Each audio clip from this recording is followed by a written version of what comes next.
வெள்ளத்தால் பாதிக்கப்பட்டுள்ள நேபாளத்திற்கு டெல்லியிலிருந்து நிவாரணப் பொருட்களுடன் இரண்டாவது விமானம் புறப்பட்டது. இந்திய விமானப்படைக்கு சொந்தமான C-17 விமானம் மூலம் 35 டன் நிவாரணப் பொருட்கள் அனுப்பி வைக்கப்பட்டுள்ளது. வெள்ளம் பாதித்த நேபாளத்திற்கு ஏற்கனவே நேற்று 10 டன் நிவாரணப் பொருட்கள் அனுப்பி வைக்கப்பட்டது குறிப்பிடத்தக்கது. நேபாளத்தில் நிலநடுக்கம் காரணமாக வெள்ளப்பெருக்கு ஏற்படவில்லை என இஸ்ரோ மற்றும் அமெரிக்க புவியியல் மையம் விளக்கம் அளித்துள்ளன. இது தொடர்பான வெளியான அறிக்கையில் இமயமலையில் உள்ள பள்ளத்தாக்கு பனிப்பாறை உடைந்ததை பெருவெள்ளத்திற்கு காரணமாக இருக்கலாம் என தெரிவிக்கப்பட்டுள்ளது. கோஷி ஆற்றின் நீர்வேகத்தால் பனிப்பாறை உடைந்து பெரும் வெள்ளமாக தண்ணீர் பாய்ந்திருக்கலாம் என கூறப்பட்டுள்ளது. பனிப்பாறை சரிவால்தான் 4.9 ரிக்டர் அளவிலான நில அதிர்வு உணரப்பட்டது என்றும் அதனால் உருவான சேற்றாற்று வெள்ளமே பேரழிவை உண்டாக்கியது எனவும் சுட்டிக்காட்டப்பட்டுள்ளது. நேபாளத்திற்கு ஈஷா மூலம் புனித யாத்திரை சென்ற வெளிநாட்டினரில் 80 பேரை காணவில்லை என ஜக்கி வாசுதேவ் தெரிவித்துள்ளார். நேபாளத்தில் ஏற்பட்டுள்ள சூழ்நிலை காரணமாக வெளிநாட்டினர் சென்றுள்ள சில பகுதிகளுக்கு செல்ல முடியாத நிலை ஏற்பட்டுள்ளதாக அவர் கூறியுள்ளார். மேலும் அவர்களுடன் தொலைபேசி உள்ளிட்ட எந்த வழியிலும் தொடர்பை ஏற்படுத்த முடியவில்லை என்றும் இதனால் அவர்களின் நிலை குறித்து கவலை ஏற்பட்டுள்ளதாகவும் ஜக்கி வாசுதேவ் தெரிவித்துள்ளார். நேபாளத்தில் காணாமல் போன ஓய்வு பெற்ற நீதிபதி குறித்து இதுவரை எந்த தகவலும் இல்லை என அவரது உறவினர்கள் கவலை தெரிவித்துள்ளனர். கும்பகோணத்திலிருந்து சுற்றுலா சென்ற 57 பேரில் 21 பேர் பாதுகாப்பாக உள்ளதாக தகவல் வெளியான நிலையில் சென்னை உயர்நீதிமன்ற முன்னாள் நீதிபதி சிவஞானம் குறித்து இதுவரை எந்த தகவலும் தெரியவில்லை எனவும் அவரை மீட்க அரசு நடவடிக்கை எடுக்க வேண்டும் எனவும் உறவினர்கள் கோரிக்கை விடுத்துள்ளனர். சென்னை வேளச்சேரியை சேர்ந்த தம்பதியர் நேபாளத்தில் ஏற்பட்டுள்ள திடீர் வெள்ளப்பெருக்கில் சிக்கிக் கொண்ட நிலையில் பாதுகாப்பாக இருப்பதாக தெரிவித்துள்ளனர். வேளச்சேரி முருகு தெருவில் இருந்து நாவு மற்றும் விஜய புவனேஸ்வரி தம்பதியர் கும்பகோணம் சுற்றுலா நிறுவனம் மூலம் நேபாளத்திற்கு சுற்றுலா சென்றனர். இந்த நிலையில் அங்கு ஏற்பட்ட வெள்ளப்பெருக்கில் சிக்கிய நிலையில் சுற்றுலா சென்ற 22 பயணிகள் உட்பட அனைவரும் பாதுகாப்பாக இருப்பதாக தம்பதியர் உறவினரிடம் தெரிவித்துள்ளனர்.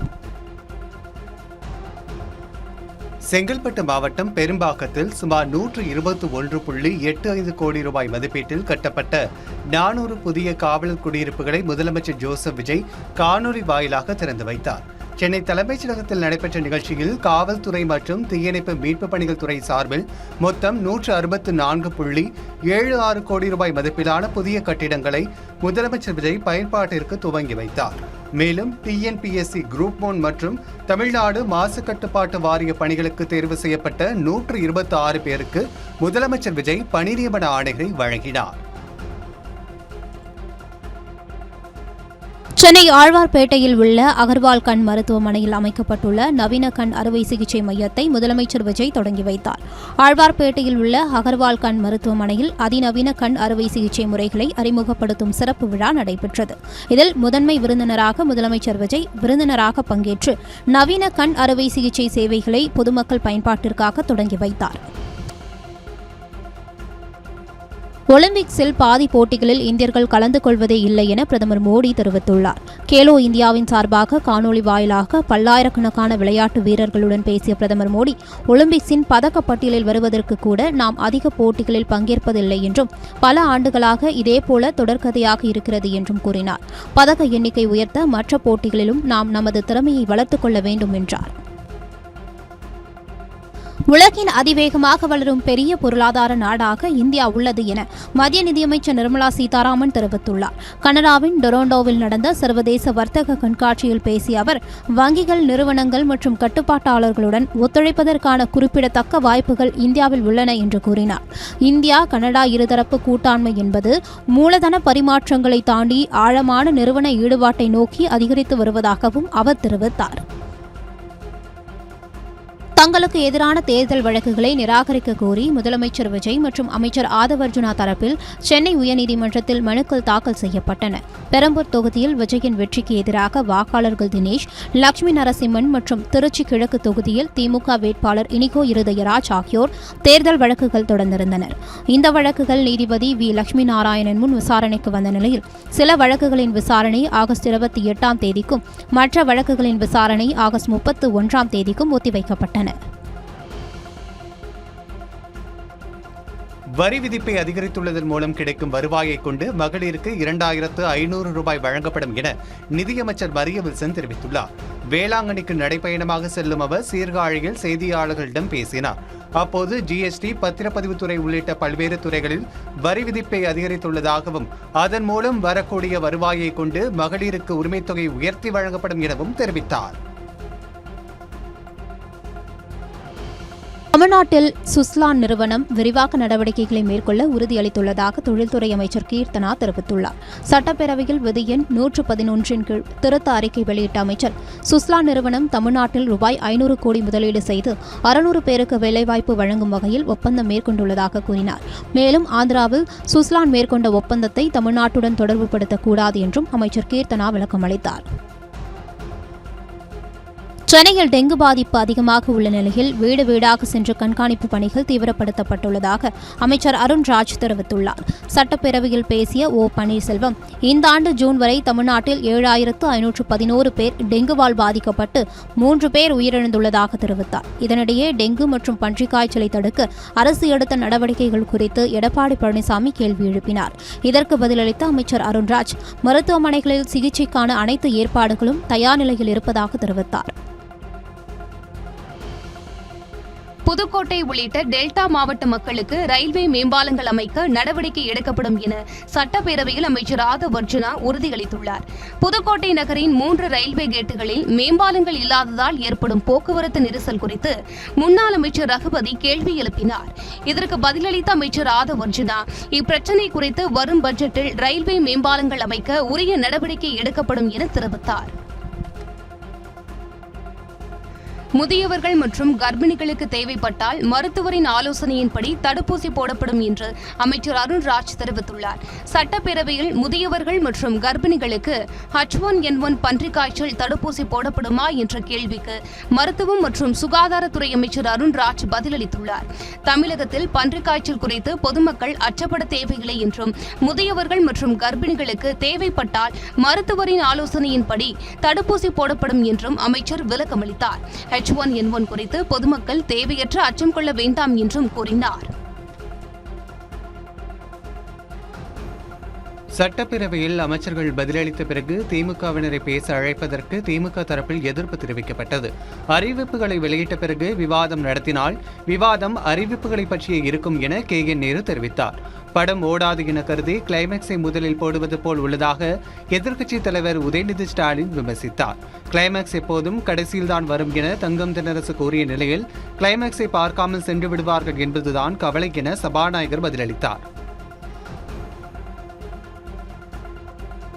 சட்டசபையில் நாள்தோறும் மக்கள் பிரச்சினைகளை பேசாமல் சண்டை மன்றமாக மாறி வருவதாக தேமுதிக பொதுச் செயலாளர் பிரேமலதா விஜயகாந்த் ஆதங்கத்தை வெளிப்படுத்தியுள்ளார். இது தொடர்பாக சட்டப்பேரவையில் பேசிய அவர், தினமும் ஒருவர் மற்றொருவர் மீது குறை சொல்வதால் தான் பேரவை நிகழ்வுகள் 6:30 மணி வரைக்கும் நடப்பதாக கூறினார். அமைச்சர் ஆதவ் அர்ஜுனா, பேசாத வரைக்கும் சட்டப்பேரவை அமைதியாக செல்கிறது, அவர் பேச ஆரம்பித்தால்தான் பேரவையில் சண்டையே தொடங்குகிறது என கூறினார். திமுக முன்னாள் அமைச்சர்கள் மீது புகார்கள் உள்ளதால் பாஜகவுடன் திமுக சமரசம் செய்ய வேண்டிய சூழல் இருக்கிறது என அமைச்சர் அருண்ராஜ் விமர்சித்துள்ளார்.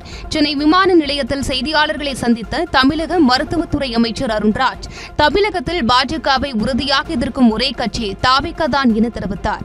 மாநில உரிமைக்கும் அடையாளத்திற்கும் தாவேகா அரசு துணை நிற்கும் எனவும் அவர் தெரிவித்துள்ளார்.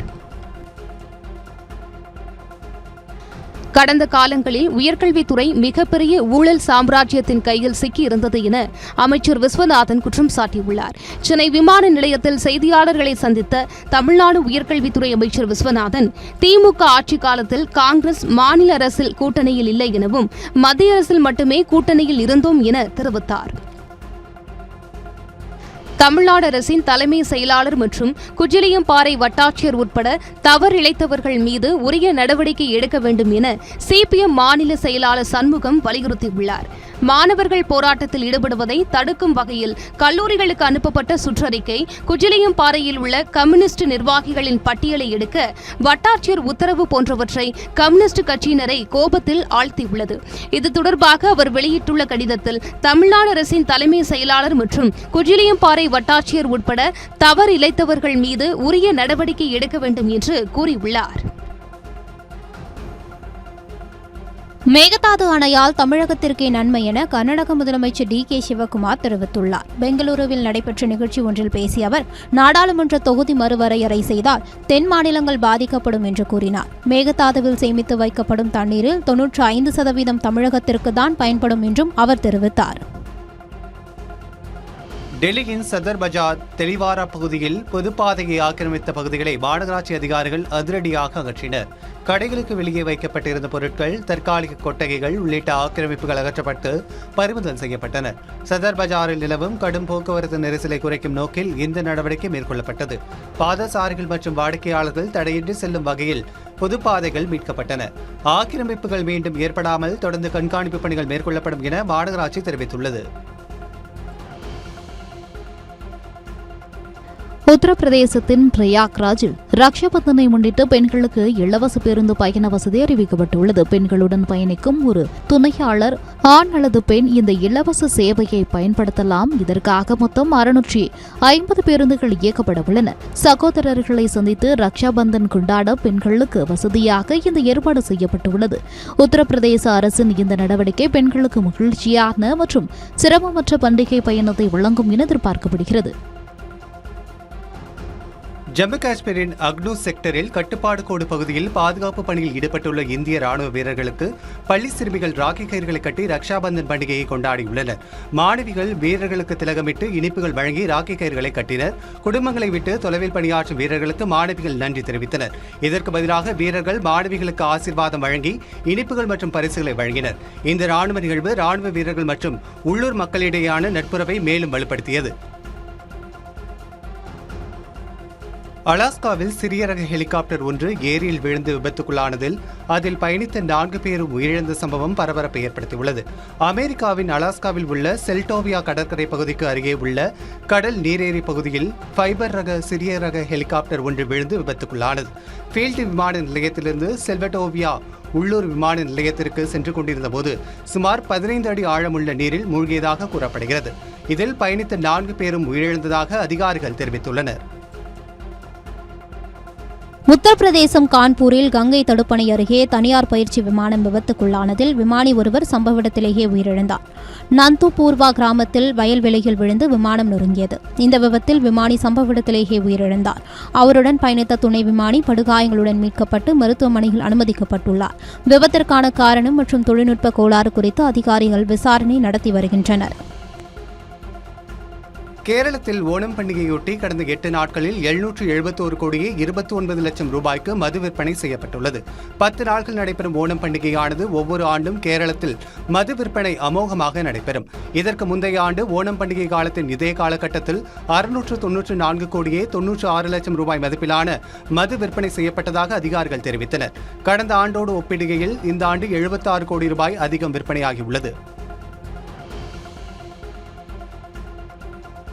மத்திய பிரதேசத்தின் குவாலியர் மற்றும் சுற்றுவட்டார பகுதிகளில் தொடர் கனமழையால் பல இடங்களில் மழைநீர் தேங்கியுள்ளது. முக்கிய சாலைகள் மற்றும் தாழ்வான பகுதிகளில் முழங்கால் அளவிற்கு தண்ணீர் தேங்கியதால் போக்குவரத்து பாதிக்கப்பட்டுள்ளது. வடிகால் அமைப்புகள் முறையாக செயல்படாததால் மழைநீருடன் கழிவுநீரும் கலந்து வீடுகளுக்குள் புகுந்ததாக புகார்கள் எழுந்துள்ளன. தேங்கிய நீரை அகற்றும் பணியில் மாநகராட்சி ஊழியர்கள் ஈடுபட்டுள்ள நிலையில் பொதுமக்கள் தேவையற்ற பயணங்களை தவிர்க்க அறிவுறுத்தப்பட்டுள்ளனர். ஒடிசா மாநிலம் பூரியில் குறைந்த அழுத்த தாழ்வு மண்டலம் காரணமாக கனமழை பெய்து வருகிறது. தொடர் மழையால் முக்கிய சாலைகள் மற்றும் தாழ்வான பகுதிகளில் வெள்ள நீர் சூழ்ந்துள்ளது. பூரி உள்ளிட்ட ஒடிசாவின் 18 மாவட்டங்களுக்கு வானிலை மையம் ஆரஞ்ச் எச்சரிக்கை விடுத்துள்ளது. வெள்ளத்தால் போக்குவரத்து பாதிக்கப்பட்டுள்ளதுடன் சில குடியிருப்பு பகுதிகளிலும் நீர் புகுந்துள்ளது. அடுத்த ஒரு வாரத்திற்கு இடிமின்னலுடன் கூடிய கனமழை தொடரும் என்பதால் மக்கள் பாதுகாப்பாக இருக்க அறிவுறுத்தப்பட்டுள்ளது. உத்தரப்பிரதேசம் ரெபரேலியில் கங்கை நீர்மட்டம் வேகமாக உயர்ந்து வருவதால் வெள்ள அபாயம் அதிகரித்துள்ளது. தல்மா, கத்ரி உள்ளிட்ட தாழ்நில கரையோர பகுதிகளில் 20க்கும் மேற்பட்ட கிராமங்கள் பாதிக்கப்படும் அபாயத்தில் உள்ளன. கங்கை நீர்மட்டம் மத்திய நீர் ஆணையத்தின் எச்சரிக்கை அளவை தாண்டியுள்ளதாக தகவல் வெளியாகியுள்ளது. வெள்ள கட்டுப்பாட்டு சாவடிகள் தீவிரப்படுத்தப்பட்டு மீட்பு, உணவு மற்றும் மருத்துவ உதவிகளுக்காக நிர்வாகம் தயார் நிலைப்படுத்தப்பட்டுள்ளது. கர்நாடக மாநிலம் உடுப்பி அருகே மூழ்கும் அபாயத்தில் சிக்கிய மீன்பிடி படகில் இருந்த 30 மீனவர்கள் பத்திரமாக மீட்கப்பட்டனர். காங்கொள்ளி அருகே கடலில் மீன்பிடித்துக் கொண்டிருந்த போது பலத்த அலைகள் படகை தாக்கியதாக கூறப்படுகிறது. இதனால் படகில் விரிசல் ஏற்பட்டு தண்ணீர் உள்ளே புகுந்தது. நிலைமை மோசமடைந்ததை தொடர்ந்து மீனவர்கள் உதவி கோரினர். தகவல் அறிந்து விரைந்து சென்ற மீட்புக் குழுவினர் 30 மீனவர்களையும் பாதுகாப்பாக மீட்டனர். பஞ்சாபில் அரசு ஊழியர்கள் மற்றும் மருத்துவர்களின் வேலைநிறுத்தம் காரணமாக அரசு மருத்துவமனைகளில் புறநோயாளிகள் பிரிவு சேவை முற்றிலும் பாதிக்கப்பட்டுள்ளன. பஞ்சாப் அரசு ஊழியர் சங்கங்கள் மற்றும் பஞ்சாப் சிவில் மருத்துவ சேவைகள் சங்கம் இணைந்து இந்த ஒருநாள் அடையாள வேலைநிறுத்த போராட்டத்தில் ஈடுபட்டுள்ளனர். இதனால் லூதியானா மற்றும் பஞ்சாபின் பிற மாவட்டங்களில் உள்ள சிவில் மருத்துவமனைகளின் புறநோயாளிகள் பிரிவு, பொது அறுவை சிகிச்சை அரங்குகள் ஆகியவை மூடப்பட்டுள்ளன. தற்காலிக மற்றும் ஒப்பந்த ஊழியர்களை நிரந்தரம் செய்யவும் போராட்டக்காரர்கள் கோரிக்கை விடுத்துள்ளனர். மேற்கு வங்கத்தின் ஜார்கிராம் பகுதியில் சட்டவிரோதமாக பணம் வசூலித்த புகாரில் காவலர் உட்பட 4 பேர் கைது செய்யப்பட்டுள்ளனர். ஜார்கிராமில் போக்குவரத்து ஆபரேட்டர் ஒருவர் அளித்த புகாரின் பேரில் ஊழல் தடுப்பு பிரிவு அதிகாரிகள் ஜார்கிராமில் ரகசியமாக கண்காணிப்பில் ஈடுபட்டனர். அப்போது லாரி உரிமையாளர் ஒருவரிடமிருந்து இடைத்தரகர்கள் லஞ்ச பணம் வாங்கும்போது அதிகாரிகள் அவர்களை பிடித்தனர். இதையடுத்து பண வசூலில் ஈடுபட்ட காவலர் மற்றும் 3 இடைத்தரகர்களை மாநில ஊழல் தடுப்பு பிரிவு அதிகாரிகள் கைது செய்தனர். மும்பை அகமதாபாத் இடையேயான இந்தியாவின் முதல் புல்லட் ரயில் திட்டத்தின் கட்டுமான பணிகள் மகாராஷ்டிராவில் தீவிரமாக நடைபெற்று வருகின்றன. ரயில்வே அமைச்சர் அஸ்வினி வைஷ்ணவ் தானே மற்றும் பால்கர் மாவட்டங்களின் இயற்கை எழில் கொஞ்சம் பகுதிகள் வழியாக நடைபெறும் ரயில் பாதை அமைக்கும் பணிகளின் காட்சிகளை சமூக வலைதளங்களில் பகிர்ந்துள்ளார்.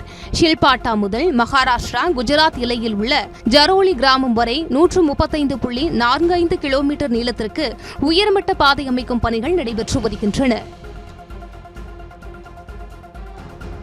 அசாம் மாநிலம் கச்சார் மாவட்டத்தில் 168 கோடி ரூபாய் மதிப்பிலான போதைப் பொருட்களை வருவாய் புலனாய்வு இயக்குநரக அதிகாரிகள் பறிமுதல் செய்தனர். லக்கிப்பூர் பகுதியில் உள்ள ஜூஜங் பஹார் என்ற இடத்தில் அதிகாரிகள் வாகன சோதனையில் ஈடுபட்டனர். அப்போது அங்கு வந்த லாரியை சோதனை செய்ததில் சுமார் 60 கிலோ எடையுள்ள போதை மாத்திரைகள் இருந்தது தெரியவந்தது. இதையடுத்து போதை மாத்திரைகளை பறிமுதல் செய்த அதிகாரிகள் கடத்தலில் ஈடுபட்ட ஒருவரை கைது செய்து விசாரணை மேற்கொண்டு வருகின்றனர். மகாராஷ்டிரா பிம்பரி சிஞ்ச்வாட் நிக்டி பிரதிகரனில் நிலத்தடியில் உள்ள BSNL ஆய்வு அறைக்குள் சிக்கி 2 தொழிலாளர்கள் உயிரிழந்தனர். அமோல் ஷிண்டே, மனோஜ் ஷிண்டே ஆகியோர் ஆப்டிக் ஃபைபர் கேபிள்களில் பராமரிப்பு பணிகளை மேற்கொள்வதற்காக நிலத்தடி அறைக்குள் நுழைந்தனர். அப்போது இருவரும் ஆக்சிஜன் பற்றாக்குறையால் மயக்கமடைந்தனர். தகவல் அறிந்து சம்பவ இடத்திற்கு வந்த போலீசார் இருவரையும் மீட்டனர். மருத்துவமனைக்கு அழைத்து செல்லும் வழியிலேயே இருவரும் உயிரிழந்ததாக மருத்துவர்கள் தெரிவித்தனர். ஆந்திர மாநிலம் பிரகாசம் மாவட்டத்தில் நடந்த சாலை விபத்தில் 7 பேர் உயிரிழந்த சம்பவம் சோகத்தை ஏற்படுத்தியுள்ளது.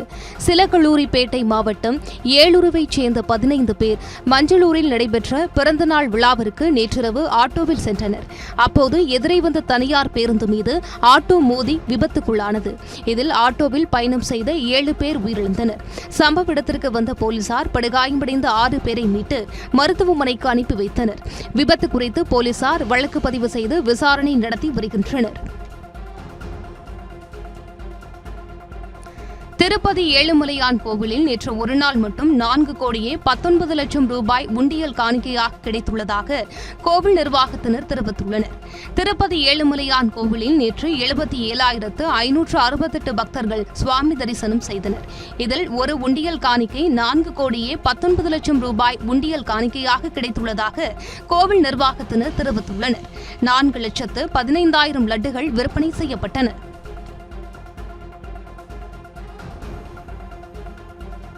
பிரபல இசையமைப்பாளரும் ட்ரம்ஸ் கலைஞருமான சிவமணி குடும்பத்தினருடன் திருமலை திருப்பதி கோவிலுக்கு சென்று ஏழுமலையானை தரிசித்தார்.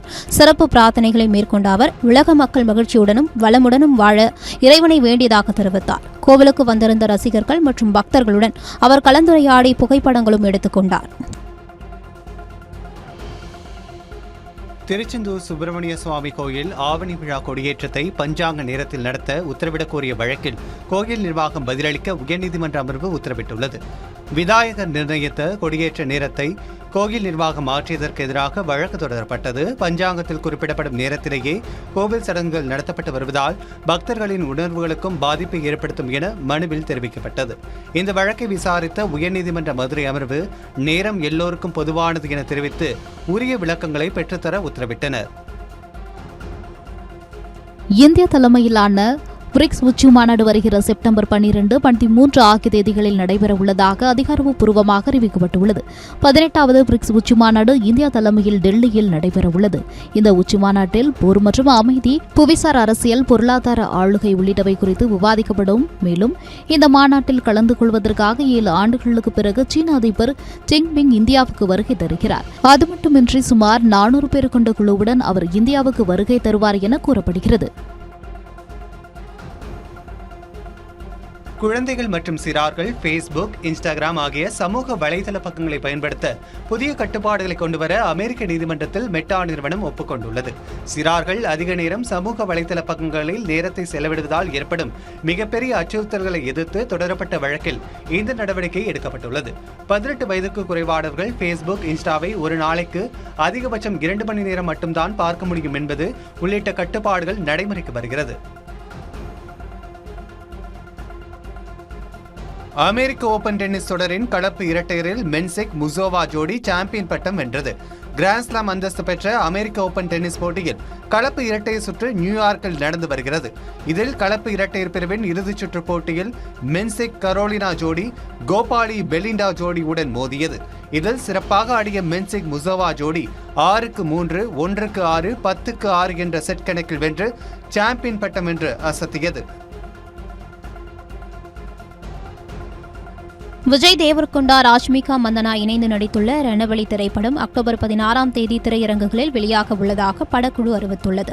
இத்திரைப்படம் 19ஆம் நூற்றாண்டின், குறிப்பாக 1870களின் பின்னணியில் பிரிட்டிஷ் இந்தியாவின் அடக்குமுறை மற்றும் பெரும் பஞ்சத்தின் காலத்தை மையமாக கொண்டு களமிறங்குகிறது. இத்திரைப்படம் அக்டோபர் 16ஆம் தேதி தசரா பண்டிகையை முன்னிட்டு திரையரங்குகளில் வெளியாக உள்ளதாக திரைப்படக்குழு அதிகாரப்பூர்வமாக அறிவித்துள்ளது. உத்தரப்பிரதேச மாநிலம் ஷாம்லி மாவட்டத்தில் பிரபல ஹரியான்வி பாடகரான அங்கித் பாலியன் மர்ம நபர்களால் சுட்டுக் கொல்லப்பட்ட சம்பவம் அதிர்ச்சியை ஏற்படுத்தியுள்ளது. ஷாம்லி மாவட்டத்தில் உள்ள சிபி குப்தா காலனி பகுதியில் அங்கி பாலியன் உடற்பயிற்சி கூடத்திற்கு சென்றுவிட்டு வெளியே வந்துள்ளார். அப்போது இருசக்கர வாகனத்தில் வந்த மர்ம நபர்கள் அவரை துப்பாக்கியால் சுட்டதாக தகவல் வெளியாகியுள்ளது. இதில் பலத்த காயமடைந்த அங்கித் பாலியன் சம்பவ இடத்திலேயே உயிரிழந்தார். அவரது திடீர் மரணம் ஹரியான்வி இசை மற்றும் சமூக வலைதள வட்டாரத்தில் பெரும் அதிர்ச்சியை ஏற்படுத்தியுள்ளது. நடிகை கௌதமிக்கு சொந்தமான 26 கோடி ரூபாய் மதிப்புள்ள நிலத்தை விற்று மோசடி செய்த வழக்கில் தலைமறைவாக இருந்த அழகப்பன் மற்றும் அவரது குடும்பத்தினர் கைது செய்யப்பட்டனர். கடந்த 2023ஆம் ஆண்டு நில மோசடி தொடர்பாக நடிகை கௌதமி அளித்த புகாரின் பேரில் குற்றம் சாட்டப்பட்ட அழகப்பனுக்கு சொந்தமான 6 இடங்களில் அமலாக்கத்துறை அதிகாரிகள் சோதனை மேற்கொண்டனர். இதையடுத்து அழகப்பன், நாச்சால், சிவா மற்றும் ஆர்த்தி ஆகியோரை அமலாக்கத்துறையினர் கைது செய்தனர். கைக்குழந்தையுடன் இருப்பதால் நீதிமன்றத்தால் ஆர்த்தி ஜாமீனில் விடப்பட்டார்.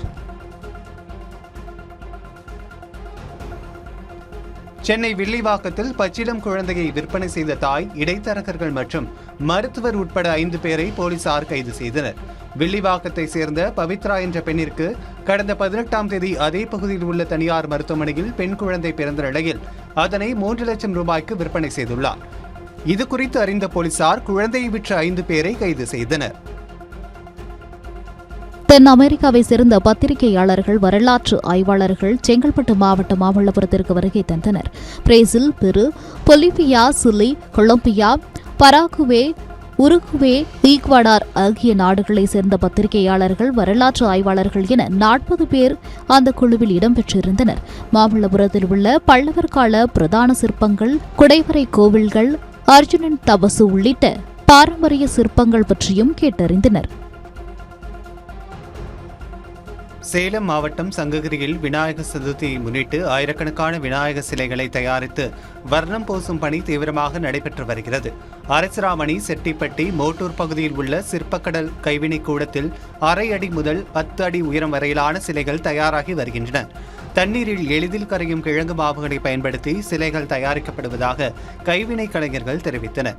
ஒரே இடத்தில் ஆயிரக்கணக்கான வண்ணமயமான விநாயகர் சிலைகள் குவிந்திருப்பது பொதுமக்களின் கவனத்தை ஈர்த்துள்ளது. கிருஷ்ணகிரி மாவட்டம் ஓசூரில் தனியார் தொழிற்சாலை ஊழியரின் காதுக்குள் ஏர்பாட் சிக்கிய சம்பவம் பரபரப்பை ஏற்படுத்தியுள்ளது. திருப்பத்தூரை சேர்ந்த கிருஷ்ணன் ஓசூரில் உள்ள தனியார் தொழிற்சாலையில் பணியாற்றி வந்துள்ளார். இவர் தனது மொபைல் போனில் தினமும் பாடல்கள் கேட்பதை வழக்கமாக கொண்டிருந்த நிலையில் 2 நாட்களுக்கு முன்பு ஏர்பாட்ஸை காதில் பொருத்திக் கொண்டு பாட்டு கேட்டுள்ளார். அப்போது ரப்பர் மட்டும் காதுக்குள் சிக்கி மருத்துவமனையில் அனுமதிக்கப்பட்டார். இதையடுத்து மருத்துவர்கள் காதுக்குள் சிக்கியிருந்த ஏர்பாட்ஸ் ரப்பரை பாதுகாப்பாக அகற்றியுள்ளனர். தமிழ்நாட்டில் 4 கிலோவாட் வரை புதிய வீட்டு மின் இணைப்புகளுக்கு நேரடி கள ஆய்வு மேற்கொள்ளாமல் மின் இணைப்பு வழங்கப்படும் என மின்சார வாரியம் அறிவித்துள்ளது. இந்த புதிய நடைமுறை ஆகஸ்ட் 28ஆம் தேதி முதல் அமலுக்கு வருகிறது. இதன் மூலம் குறைந்த மின் சுமை கொண்ட புதிய வீட்டு மின் இணைப்புகளுக்கான பணிகள் விரைவுபடுத்தப்படும் என எதிர்பார்க்கப்படுகிறது. ஆட்டோமீட்டர் கட்டணத்தை உயர்த்துவது குறித்து போக்குவரத்து மானிய கோரிக்கையில் அறிவிப்பு வெளியாகாவிட்டால் மாநில அளவில் போராட்டம் நடத்தப்படும் என அனைத்து ஆட்டோ தொழிற்சங்கங்களின் கூட்டமைப்பு எச்சரித்துள்ளது. சென்னை அரும்பாக்கத்தில் நடைபெற்ற கூட்டத்தில் பேசிய கூட்டமைப்பு ஒருங்கிணைப்பாளர் எஸ். பாலசுப்ரமணியன் 13 ஆண்டுகளாக மீட்டர் கட்டணம் உயர்த்தப்படவில்லை என்றும் விலைவாசி உயர்வுக்கு ஏற்ப கட்டணத்தை மாற்றியமைக்க வேண்டும் என்றும் வலியுறுத்தினார். கோரிக்கைகள் நிறைவேற்றப்படாவிட்டால் அனைத்து சங்கங்களும் இணைந்து போராட்டம் நடத்தும் என தெரிவித்தார்.